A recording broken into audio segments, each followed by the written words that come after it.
एक बुढ़िया माँ की कथा पुरुषोत्तम मास में बहुत ही सुंदर कथा है। आप लोग सुनिएगा तो इससे प्रेरणा भी मिलेगा और भगवान की भक्ति भी जागेगी।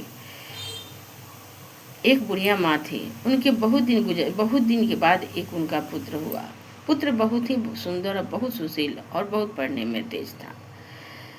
उनके पति गुजर गए थे। वो अपनी बुढ़िया बच्चे को लालन पालन करती थी। इतनी पढ़ते पढ़ते स्कूल में उसका फीस लगा। बुढ़िया माँ खूब उदास हुई। आकर लड़का बोला, माँ मुझे पैसा चाहिए, मुझे पैसा चाहिए, स्कूल में पैसा लगा है। बुढ़िया माँ बहुत उदास भरी गांव में जाकर एक एक रुपये इकट्ठा करके बच्चों को अपना फीस जमा की। इसके बाद स्कूल में पहले हम लोगों का तो बहुत दिन पहले शनिचरा लगता था। शनिवार को उसमें स्कूल में पूजा होता था, लेकिन अब ऐसा नहीं है, अब हट गया है सब कुछ। शनिवार के समय उस बुढ़िया माता ने लड़के से बोली, बेटा हमारे पास कहाँ है जो मैं तुमको दूध दूँ, मेरे पास तो बस भगवान की ही पूजा है, मैं तुम्हें आशीर्वाद दे सकती हूँ। लड़का रोने लगा, माँ सब देगा, मैं नहीं दूंगा तो मुझे अच्छा नहीं लगेगा। माँ ने बोली कि तुम जाओ, मुझे भगवान पर विश्वास है, स्कूल जाओ तुम।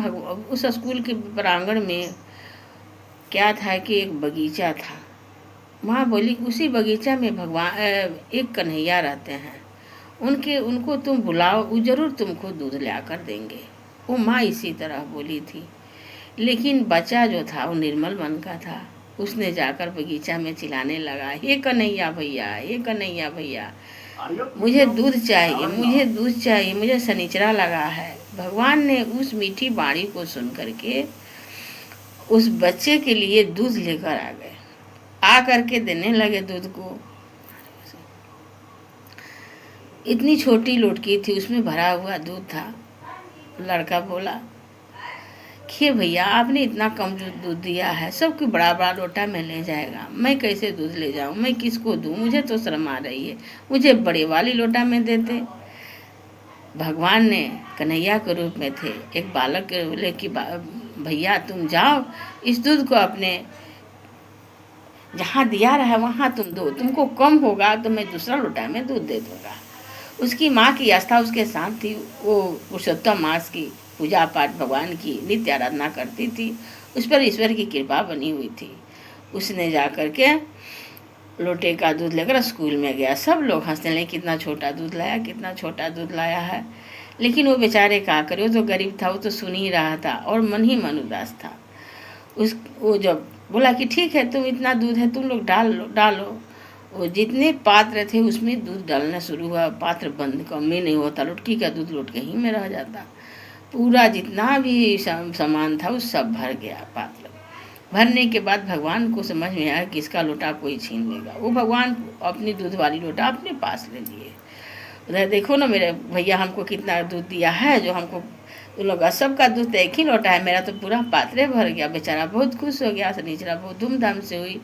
जब घर लौट रहा था तो वहीं कन्हैया भैया फिर मिले, और मिलने के बाद उस लड़के को बोले कि बाबू इस दूध को तुम ले जाओ लोटा को, और जब जब तुमको या तुम्हारी मम्मी माँ का पीने का मन होगा तुम लोग दूध उसी में से निकाल करके पीते रहना। लड़का वो लेकर आया, बहुत खुश था। बोला माँ से, माँ देखो कन्हैया भैया हमको लोटा में दूध दिए हैं, लोटकी में इतनी कम दूध है, तो तुम जितना दूध चाहो इसमें से ले सकती हो, जब जब हम लोग को प्यास भूख लगेगा इसी में से हम लोग पियेंगे। माँ बहुत खुश है, उसको रखी, देखी सच में उस दूध है तो उसको अपना छुपा कर कहीं रख दी।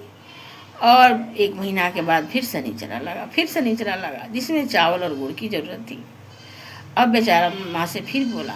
माँ बोली कि मैं कहाँ भीख मांगने जाऊँ बेटा, जाओ जो तुमको दूध दिया था उसी भैया को तुम स्मरण फिर से करो। फिर से उसने गया और चिल्लाने लगा, कन्हैया भैया आप आइए, कन्हैया भैया आप आइए। फिर भगवान मुस्कुराते हुए आ गए। नारायण जी, भगवान नारायण के रूप में नहीं लेकिन बालक के रूप में आकर के उसको दूध चावल की पोटली 1 बेड़ी गुड़ दे दिए। बोले कि तुम जाओ, इसमें से गुड़ कभी कम नहीं होगा, 1 बेड़ी दोगे तो 1 बेड़ी बना ही रहेगा, और जो चावल है वो चावल जितना है उतना ही रह जाएगा। लेकर के बचा गया। फिर लड़का लोग ने कितना कम चावल लाया है, इसका कम चावल से तो इतना हो जाता है, हम लोग की चावल की जरूरत ही नहीं। पूरा लड़का बेचारा बैठ करके रो रहा था। लेकिन भगवान किसी को दर्शन नहीं देते, लेकिन बच्चे को दर्शन देते। बोले कि बाबू तुम रो मत, तुम इस चावल को ले जा करके जहाँ दिया जा रहा है वहाँ तुम दो, तुम्हारा कम नहीं होगा। बेचारा लड़का मनहूसी मन से गया, वो मुट्ठी मुट्ठी चावल निकल, मुट्ठी का मुट्ठी उतना ही का चावल था, गिराना शुरू कर दिया। एक एक भेली गुड़ देते हैं, पूरा पात में भेली गुड़ भेली गुड़ भेली चावल चावल चावल पूरा हो गया। अच्छा, फिर भगवान ने उस पोटली को विलुप्त कर दिया। लेने के बाद अपना फिर स्कूल जाने लगा, घर जाने लगा, छुट्टी हुई। फिर वो पोटली लेकर भगवान उपस्थित थे। बोले कि बाबू ले जाओ, तो अपनी मम्मी को दे देना। देने के बाद उस जहाँ जहाँ जिस जब जब चावल की ज़रूरत पड़ेगी या कोई पात में होगा उसमें डाल देना। जितना ज़रूरत होगा तुमको मिल जाएगा, इससे तुम दोनों खाना और बढ़िया से जीवन को यापन करो। उसकी माँ ने बोली कि बेटा कैसा कन्हैया भैया है, तुमको दे रहा है, मुझे तो विश्वास है कि मैं प्रभु को पूजा करती हूँ, मेरे नारायण ही तुम्हारे साथ हैं, वही तुम्हारी स्कूल में मेरी प्रतिष्ठा, तुम्हारी भरण पोषण, तुम्हारी पढ़ाई चला रहा है।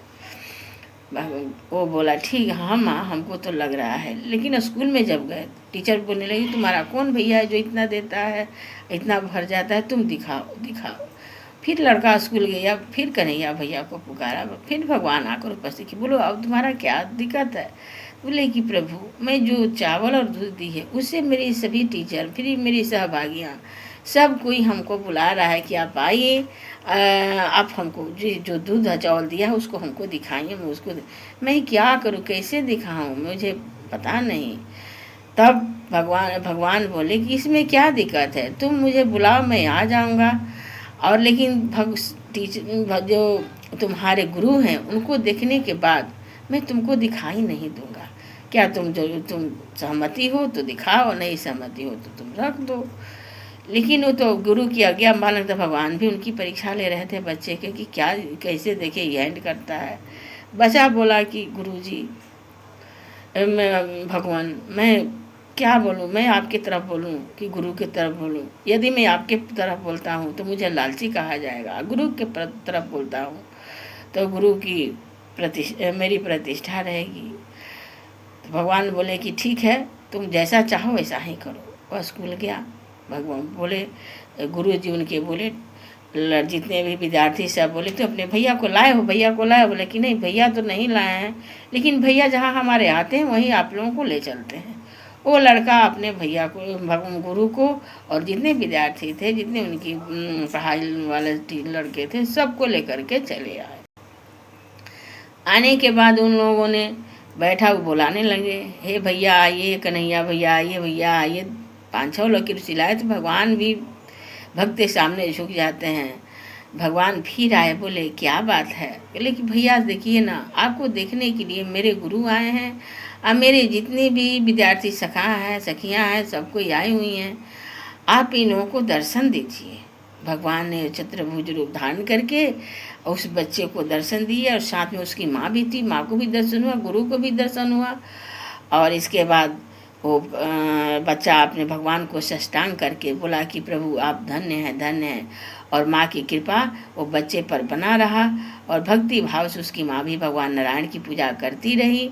और जितने भी गुरु थे वो बच्चे के अपने शिष्य के गुण से, शिष्य के सरलता से, शिष्य की कोमलता भावना से उसने भगवान की भी दर्शन हुआ उन लोगों को भी। इसलिए ऐसा करना चाहिए जिससे भगवान की सभी लोगों से दर्शन हो। और माँ का भी कृपा बना रहा उस लड़के पर। माँ भी अपने पूजा पाठ में बहुत ही थी अपना पूजा करती थी, भगवान को आराधना करती थी। भगवान उन पर प्रसन्न थे और बाल बच्चों को भी उनके बाल बच्चों को भी उनको सुरक्षा में रखे थे और उनको जितना भी कामना था सब पूर्ण हुआ था। इसलिए हमें ये कहें कि पुरुषोत्तम मास में स्नान करना चाहिए, पूजा पाठ करना चाहिए, अपने बच्चों को उचित शिक्षा देनी चाहिए। जय श्री राम, जय हनुमान, जय श्री हरि, जय भगवान।